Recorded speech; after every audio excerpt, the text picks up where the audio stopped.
Good morning, everyone, and thank you very much for joining me. This is the morning market review, and it's the 1st of February. My name is Russell Shaw. I'm a senior market specialist at FXCM. Thank you very much for joining me for the live stream. Just going to go ahead and bring up some disclaimers, and we'll start off with our high risk investment warning. And I'll just keep this on screen for you to have a read through.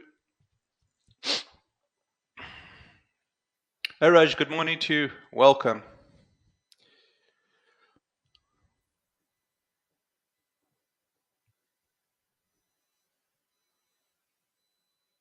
Okay, let's bring up the market commentaries disclaimer.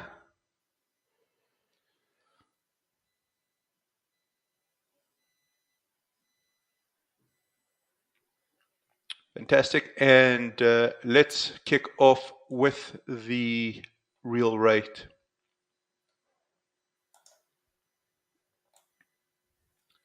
Okay, this is the real rate.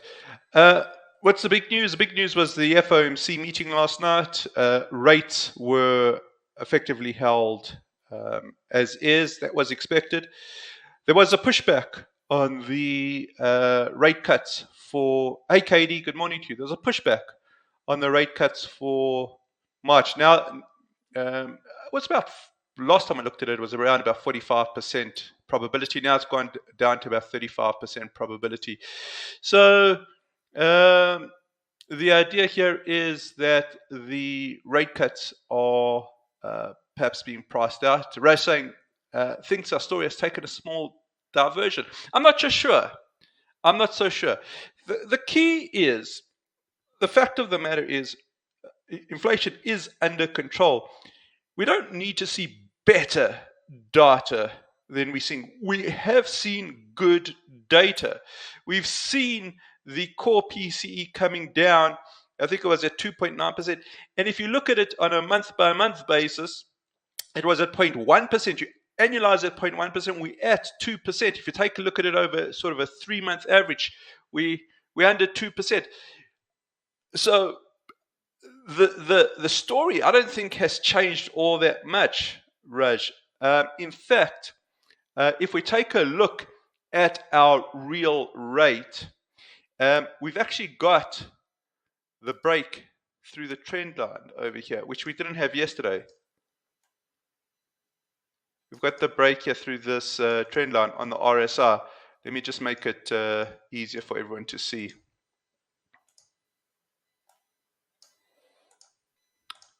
Okay, so 0.1, you've got the breakdown in the RSI.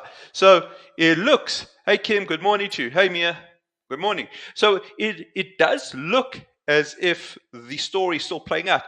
March was starting to be priced out of the market about a month ago. You know, sort of the beginning of Jan, we had over 70%, maybe a 75% chance of a rate cut in March.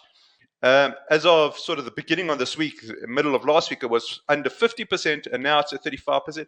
As we priced out, I think May has to have the central bank has to act. Okay, if they don't act, I think there are potential monetary policy ramifications here.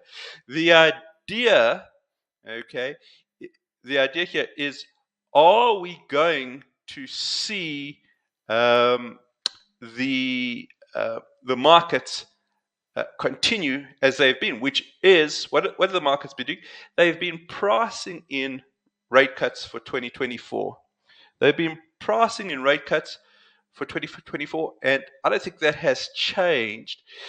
Take a look what's happening on the real rate in terms. So we've seen that the RSI is breaking down through this trend line, and it looks as if we're getting the reference candle reversal here.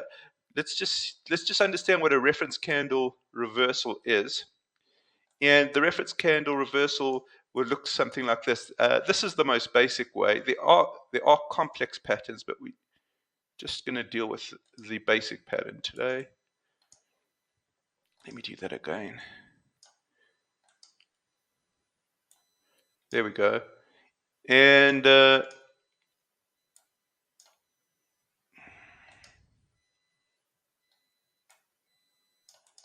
Okay, that's what a reference candle reversal looks like. There's three things to note about it. First of all, the middle candle has the highest high in at least three candles.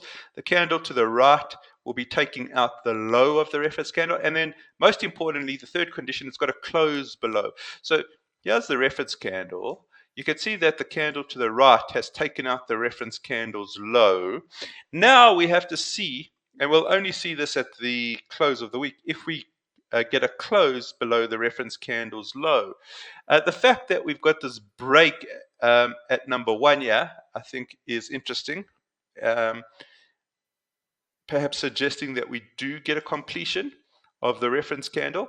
What's the big deal about this? Well, before we explore the big deal, let's just go. This is on a weekly chart. Let's just take a look and see what's happening on the daily chart. Okay, so just changing this to the daily view. All right. Now this is interesting here. Let's get rid of all the drawings. All right, what do you guys see on the daily? And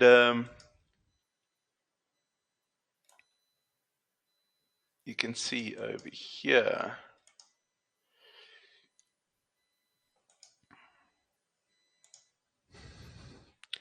Left shoulder,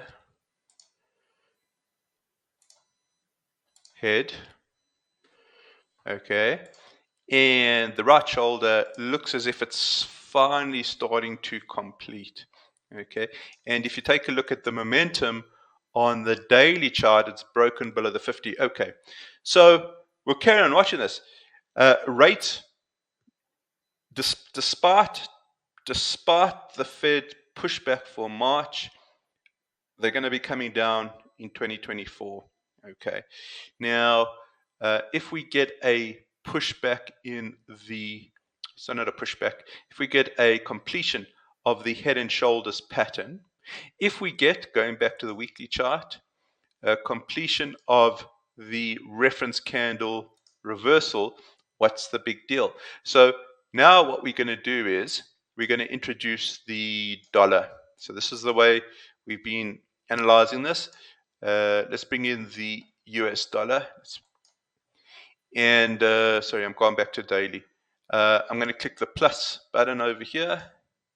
And US dollar, let's put that in underneath. Okay. And let's take a look at the correlations. Let me get the camera out of the way.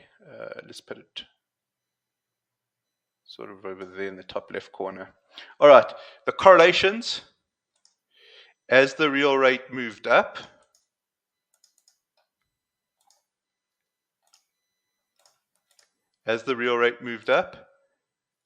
so did the US dollar. Okay, as the real rate moved down, so did the dollar.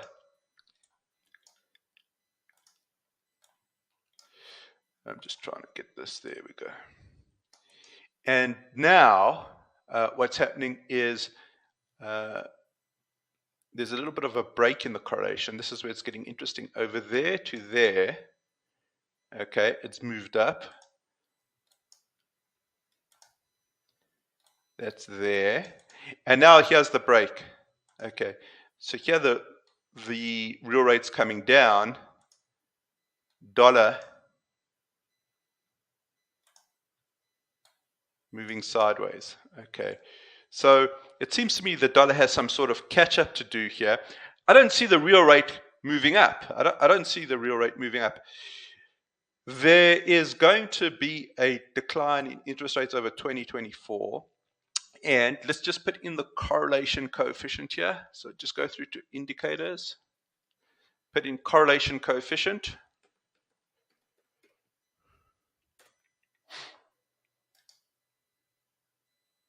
And make sure that we're looking at the correlation to the US dollar.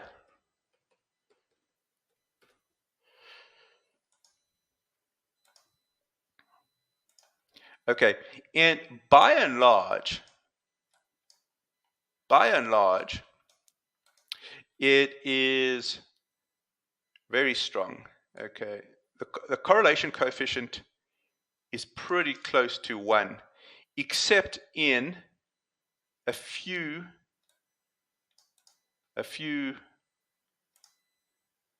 instances. And this looks like this is one of those instances. But the correlation always seems to revert back. Okay, it always seems to revert back. So we're just going to see now if the correlation does revert back. The way that it will have to revert back is we'd have to see some sort of movement on the greenback. So I still think that's got to be in the watch list. It has to be in the watch list for a potential move here. Okay. There is one interesting fact which may break the correlation here. There is one interesting fact that may break the correlation, and this, Raj, could potentially be that diversion you're talking about. The quantitative tightening, if they start dialing back on that, So really the correlation tightened up towards 100% when there was an announcement of quantitative tightening. So there may be some sort of movement on that particular vein. Let's just keep an eye on that. But by and large, whenever there has been some sort of breakdown in the correlation between the US dollar and the real rate over the last 2 years, it kind of reverts back to that correlation.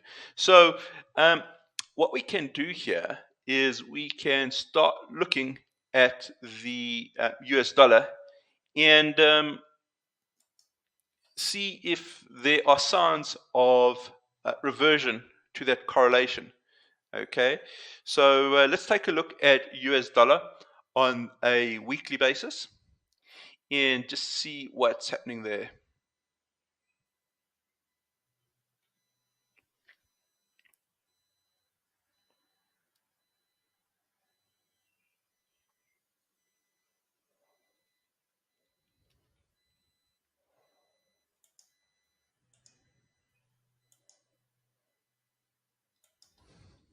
Sorry, I'm just bringing that up.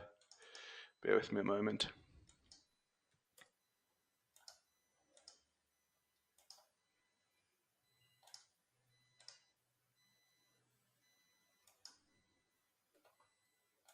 Okay, here it comes.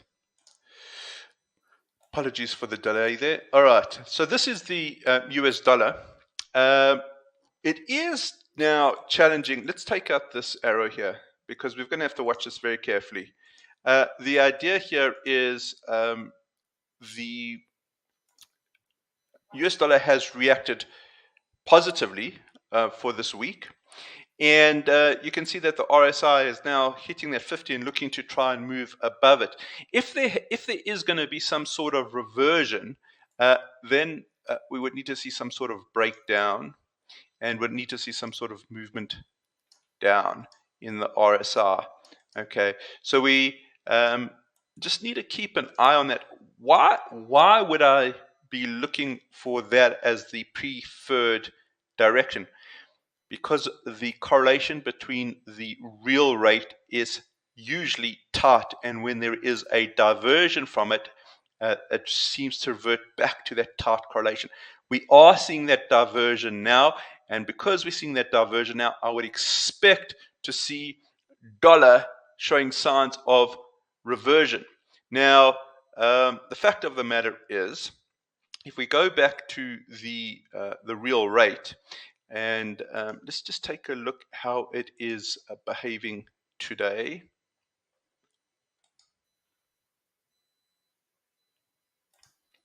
I'm going down to the 4-hour on the real rate.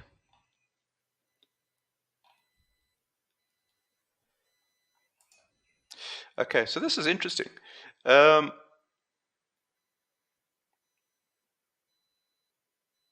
go down to the hourly. Here is when the announcement comes out. So you can see there's this huge spark here. So there's a huge spark here, just as the statement comes out. Half hour later, there is the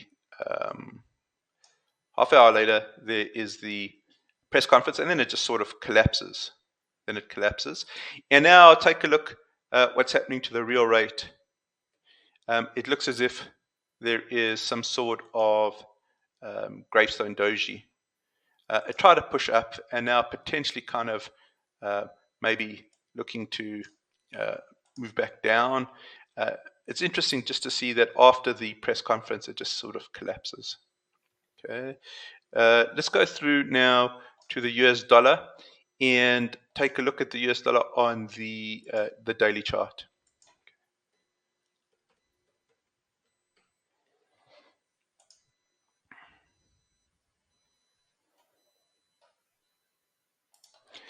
Okay. So there is no doubt what looks like bullish aspects. We're back in zone one. Zone one is between the upper blue and the upper red. I did draw in this resistance a few days ago, maybe a week ago. I'm going to keep this resistance in here. Why do I want to keep this resistance in? I want to reiterate, because I feel that the correlation will most likely revert to tight correlation. Okay, subject to correction. So what I'm looking for a movement from zone 1 to zone 2. I'm going to be patient about this because I'm going to just tag on that. I have to make sure that there is some sort of reversion here. Okay, so subject to correction. So I want to see the dollar move down into zone 2. If we move down into zone 2, I think that would be aligning with the fundamentals on the ground. Let's just go through to the hourly chart and see what's happening on the US dollar hourly.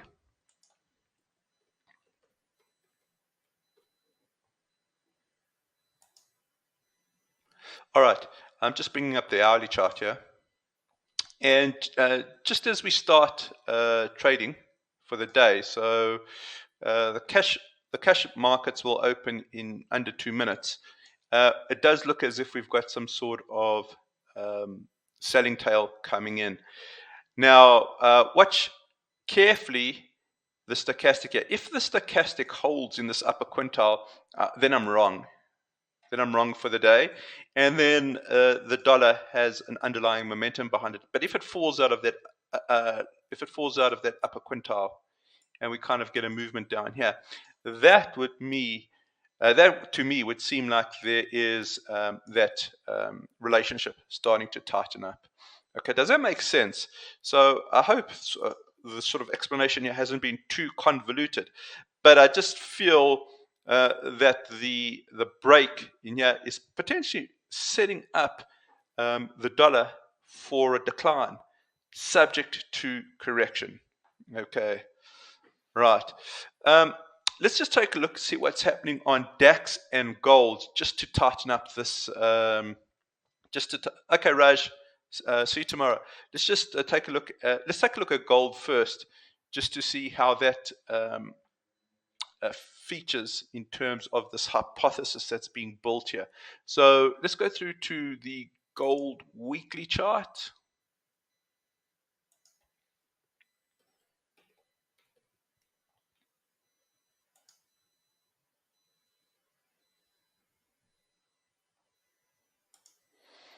All right, and here is gold.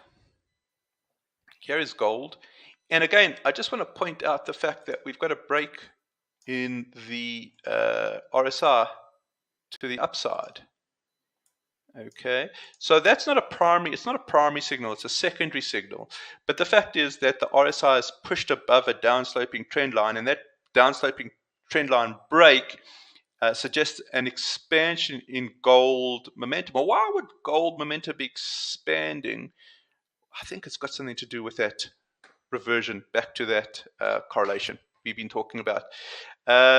I want to see if gold can take out the high. Here's the reference candle. This is more of a complex type of reference candle. I want to see if this can push up. But where it gets really interesting is on the daily chart. So if we just bring up gold on the daily chart,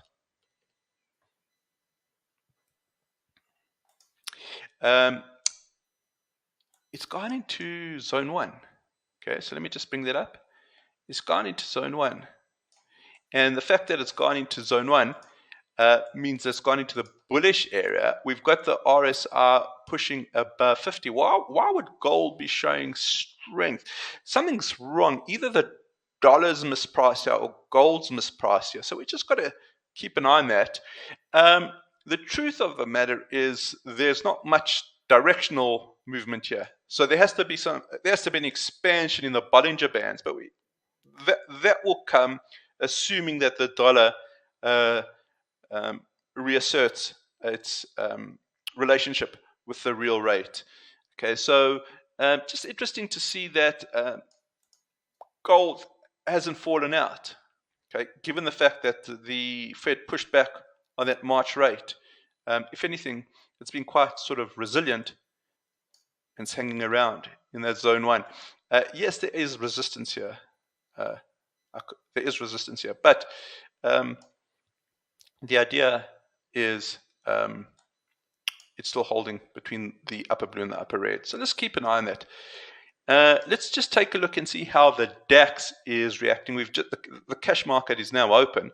Let's just see what's happening given the FOMC announcement yesterday. So let's take a look at the DAX weekly chart.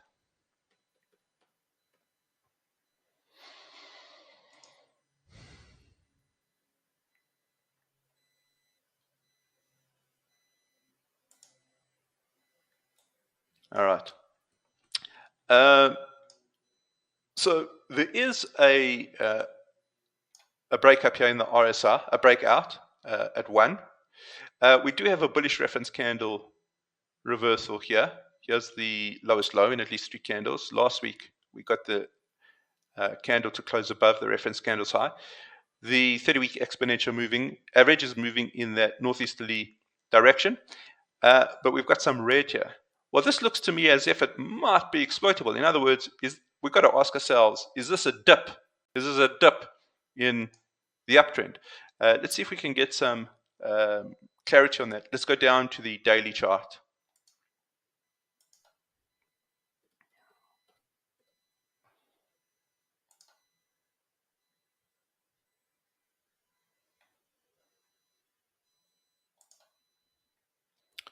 All right, let's zoom in here. All right, so the movement, there was a sell-off yesterday. Okay, there was a sell-off yesterday. It's on the border of zone 1 and zone 2. The question is it going to go back into zone 1? If it goes back into zone 1, it's reasserting that relative strength, right? The RSI is still above 50 here. Well, let's see what kind of signals we're getting on the lower time frame, just to help with some timing here. Okay. So what we'll do is we go down to the hourly, take a look at DAX, and see if there is a clue to whether we're moving back towards zone 1 on the daily chart.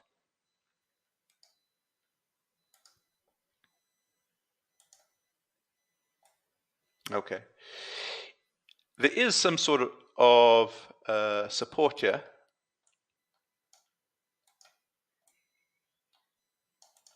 Okay. If there's going to be a kick up, I want to see the EMAs cross bullishly. I want to see the 5-hour EMA cross above the orange 10-hour. That would be what we call trigger 1. And then we would have to see a movement by the stochastic up towards the upper quintile. If we get that movement up towards the upper quintile, and we do have the support, then potentially we get the hourly back into zone 1. Well, that's the theory of buying dips in uptrends, right? So we're kind of getting a dip now in an uptrend. The question is now, will the bulls cooperate, and will there be bullish technical signals? And that's what we'll watch for this morning. Okay, that's where we'll end it for this morning. I want to thank you all for joining me. And if you found it useful, just go ahead, click that boost button. Be much appreciated. Please have a good day, a good evening, and we shall chat again tomorrow morning. Thanks, guys.